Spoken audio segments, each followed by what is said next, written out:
গ্রামোন্নয়ন দপ্তর ও পশ্চিম জেলা প্রশাসনের উদ্যোগে আজ আগরতলায় নজরুল কলাক্ষেত্রে ভিবিজি রামজি কর্মসূচির রাজ্যভিত্তিক অনুষ্ঠানের সূচনা করেন শ্রমমন্ত্রী টিঙ্কু রায়। তিনি বলেন, এই নতুন আইনের মাধ্যমে প্রত্যেক যোগ্য গ্রামীণ পরিবারকে বছরে সর্বাধিক 125 দিনের মজুরি ভিত্তিক কর্মসংস্থানের আইনি নিশ্চয়তা প্রদান করা হয়েছে।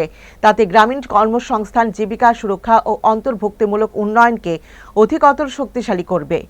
কেন্দ্রীয় সরকার এই সিদ্ধান্তকে শুধু নাম পরিবর্তন নয়, সময় উপযোগী কাজের সঠিক বাস্তবায়ন। এই প্রকল্পের মূল উদ্দেশ্য হচ্ছে মানুষকে আত্মনির্ভর করে তোলা, যা আগামী দিনে রাজ্যের শ্রমজীবী মানুষের কল্যাণে এক গুরুত্বপূর্ণ ও যুগান্তকারী সিদ্ধান্ত।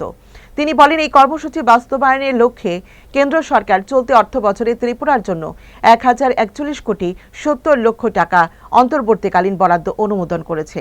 এই অর্থ রাশি আগামী দিনে অন্য বড় দেশের তুলনায় আরও বাড়বে বলে তিনি আশা ব্যক্ত করেন।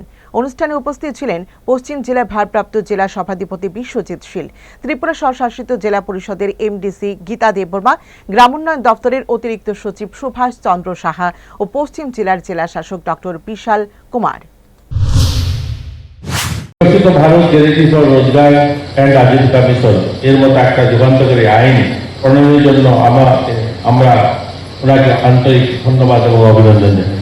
একই সঙ্গে এই ঐতিহাসিক আইনকে সফলভাবে বাস্তবায়ন এর ক্ষেত্রে মাননীয় শিবরাজ সিং চৌহানজির দূরদর্শী নেতৃত্ব এবং নিরলস প্রচেষ্টা এবং কেন্দ্রীয় গ্রামীণ উন্নয়ন মন্ত্রকের কার্যকরী ভূমিকার জন্য মাননীয় মুখ্যমন্ত্রী মহোদয়ের পক্ষ থেকে আমি আমার নিজের পরিবারের পক্ষ থেকেও আমি আন্তরিক অভিনন্দন এবং কৃতজ্ঞতা জানাচ্ছি।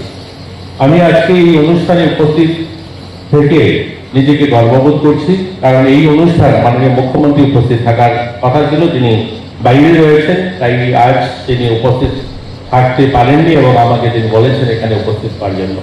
গোটা রাজ্যে এটা সম্পাদিত হচ্ছে এবং প্রত্যেকটা জেলায় এই অনুষ্ঠান আজকে হচ্ছে। সেই জেলাতে যারা দেখছেন তাদেরকে আমি ধন্যবাদ জানাচ্ছি।